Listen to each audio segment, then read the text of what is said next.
জি, আসসালামু আলাইকুম স্যার। ভালো আছেন? স্যার কি আজকে অফিসের দিকে আসবেন? হ্যাঁ, স্যার আমি তো অফিসে আছি।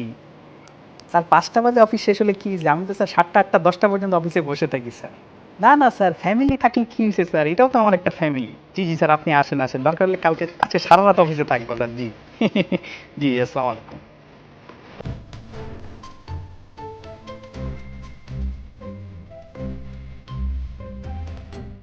আমি যদি একজন রিক্সা ড্রাইভার হতাম, তাইলে মনে করেন যে আমার কথাবার্তার ধাঁচটাই অন্যরকম হয়ে যাইত। আমি একজন কনটেন্ট ক্রিয়েটর।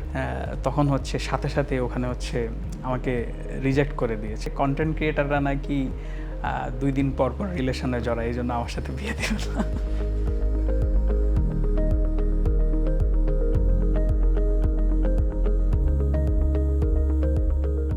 আলতাফ উদ্দিন আক্রমী সম্পদ। আমি বর্তমানে একটি বেসরকারি প্রতিষ্ঠানে ফুল টাইম জব করছি এবং জবের পাশাপাশি হচ্ছে আমি সোশ্যাল মিডিয়াতে হচ্ছে ভিডিও ক্রিয়েট করি। আমার বেশিরভাগ ভিডিওই হচ্ছে অফিস রিলেটেড, যেহেতু একটা প্রতিদিনের একটা মানে সিংহভাগ সময় অফিসেই কাটাই।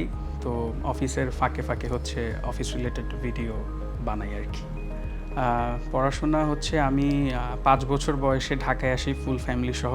তো এরপরে হচ্ছে আমার স্কুল ছিল মতিঝিল মডেল। এরপরে কলেজ হচ্ছে ঢাকা সিটি কলেজ। এরপরে আমি গ্র্যাজুয়েশন করেছি এআইইউবিতে। আর ইএমবিএ করেছি ঢাকা ইউনিভার্সিটি থেকে। আমার মেজর ছিল মার্কেটিং। এটা আসলে মেনটেন করতেছি এভাবে, যে ২টা অফিসে কাজ করতেছি, দুটোই আসলে একই মালিকেরই প্রতিষ্ঠান। আর ম্যানেজমেন্টও সেম। এই জন্য হচ্ছে আমি কোপ আপ করে কাজ করতে পারতেছি। আর ২টা অফিসের কাজের ধরনটাও সেম। এই জন্য আমার কাজ করতে সমস্যা হচ্ছে না। আমি কিন্তু সোশ্যাল মিডিয়াতে ভিডিও বানাচ্ছি প্রায় ৭ থেকে ৮ বছর আগে থেকে। আমার ভিডিও বানানো শুরু হয় হচ্ছে আপনার টিকটক প্ল্যাটফর্মে। টিকটকের নাম একসময় ছিল ডাব স্ম্যাশ। আমরা যখন ইউনিভার্সিটিতে পড়ি তখন এই প্ল্যাটফর্মের নাম ছিল ডাব স্ম্যাশ। রিসেন্টলি হচ্ছে আমি বিয়ে করেছি, কিন্তু আমার কিন্তু অনেক আগে থেকেই বিয়ের জন্য আমি মেয়ে দেখছিলাম। অনেকজনের সাথে কথাবার্তা চলছিল, হ্যাঁ। তো একজনের সাথে আমার বেশ প্রায় মাসখানেকের পরিচয়।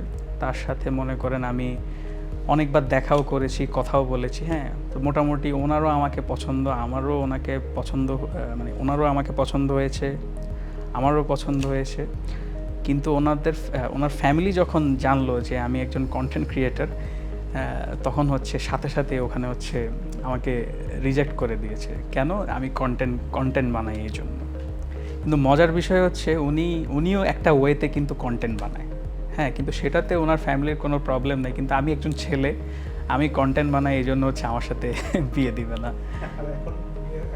ও ওনাদের আরেকটা পয়েন্ট ছিল, আরেকটা এক্সকিউজ ছিল, সেটা হচ্ছে কন্টেন্ট ক্রিয়েটাররা নাকি ২ দিন পর পর রিলেশনে জড়ায়, এই জন্য আমার সাথে বিয়ে দিল না।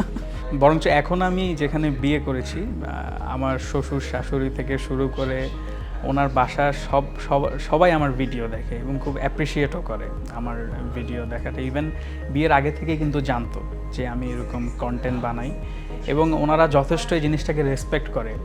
দেখেন অনেক সময় দেখা যায় যে আপনি কন্টেন্ট বানান, আপনার সামনে এসে যদি কেউ বলে ভাই আপনার ওই কন্টেন্টের ডায়লগটা একটু দেন তো, ওইভাবে আপনি কিন্তু অনেক সময় লজ্জা পাবেন। এটাও ওনারা কিন্তু বুঝে। ওনারা কিন্তু কখনোই আমার সামনে আমাকে অকওয়ার্ড করার জন্য এরকম কোনো কথাবার্তাও কোনো দিন বলে নাই যে বাবা তোমার ওই ভিডিওটা অনেক ভালো ভালো লাগছে, আমাদের সবাইকে একটু ডায়লগ দিয়ে দেখাও।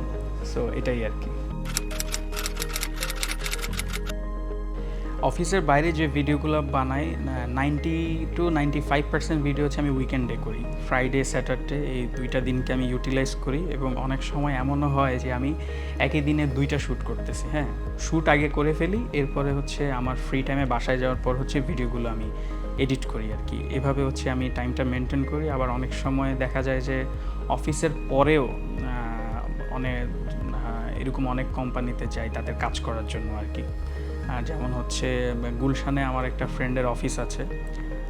ওর যখন কোনো এরকম কন্টেন্ট বানানোর কোনো আসে, আমি হচ্ছে আমার অফিস শেষ করে তারপর ওর অফিসে গিয়ে হচ্ছে ভিডিওর কাজগুলো শেষ করি। অনেক ভিডিও কিন্তু অফিসেও বানাচ্ছি। তো এখানে আমি যেটা করি, আমার অফিস টাইম শেষ হওয়ার পরে আমার কলিগদেরকে আমি আগে ব্রিফ করে রাখি, বা যারা ভিডিওতে আসে তাদেরকে আগেই ব্রিফ করে রাখি। সো অফিস টাইম শেষ হওয়ার পরে দেখা যায় যে আমরা অল্প একটু সময় এই ভিডিও মেকিংয়ে দেই আর কি।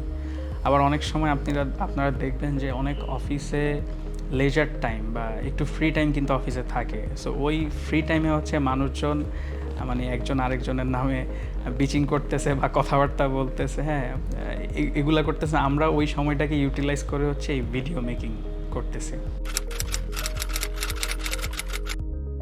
এখন বর্তমানে যে অবস্থা, আমার কাছে মনে হয় যে শুরুতেই কেউ এটাকে ক্যারিয়ার হিসাবে নেওয়াটা ঠিক না। একটা সময় বা আপনি যেটা করছেন এটার পাশাপাশি আপনি এটা করতে পারেন, হ্যাঁ। যদি একটা সময় এমন পর্যায়ে হয় যে আপনি যেটা করছেন সেটার থেকেও ধরেন যে ভিডিও মেকিংয়ে আপনার কাছে মনে হচ্ছে যে এটাতে ক্যারিয়ার গ্রোথটা আরও অনেক বেশি, তখন আপনি এটাকে পেশা হিসাবে নিতে পারেন। বাট দেন এগেন আমার কাছে মনে হয় এটাকে পার্ট টাইম হিসাবে রাখাই ভালো। কারণ হচ্ছে এটার আসলে এটা আপনাকে কেউ গ্যারান্টি দিতে পারবে না যে মানে ফেসবুকের ফলোয়ার্স বলেন বা টিকটক বলেন, হ্যাঁ এটা কালকে আপনার সেম জনপ্রিয়তা নাও থাকতে পারে। একটা সময় গিয়ে মানুষ আপনার ভিডিও নাও দেখতে পারে। মানুষের কাছে আপনি যেরকম ভিডিও বানাচ্ছেন সেটা দেখতে হয়তো বা ভালো নাও লাগতে পারে। সো তখন কিন্তু আপনি যদি এটাকে ক্যারিয়ার হিসেবে নেন, তখন কিন্তু আপনি ডিমোটিভেটেড হয়ে যাবেন, ফ্রাস্ট্রেটেড হয়ে যাবেন, হ্যাঁ। আমার মতে যে এটাকে এখনও হবি হিসাবেই রাখা উচিত। একটা পর্যায়ে গিয়ে যদি আপনার কাছে মনে হয় যে মানে এটাকে আপনি একটা পেশা হিসাবে নিতে পারেন, তখন মানে সময় নেওয়া উচিত, সময় নিয়ে ডিসিশনটা নেওয়া উচিত। আমার ভবিষ্যৎ পরিকল্পনা হচ্ছে, যদি কন্টেন্টের কথা বলি তাহলে আমি ইন্টারন্যাশনাল লেভেলের কন্টেন্ট বানাতে চাই। ইন্টারন্যাশনাল লেভেল বলতে বোঝাচ্ছি যে মানে আমি এখন আজকে ফোন বাদ দিয়ে যদি ধরেন একটা প্রফেশনাল ক্যামেরা নিয়ে নিই যে আমার কন্টেন্ট ইন্টারন্যাশনাল লেভেল হয়ে যাবে, ওরকম না।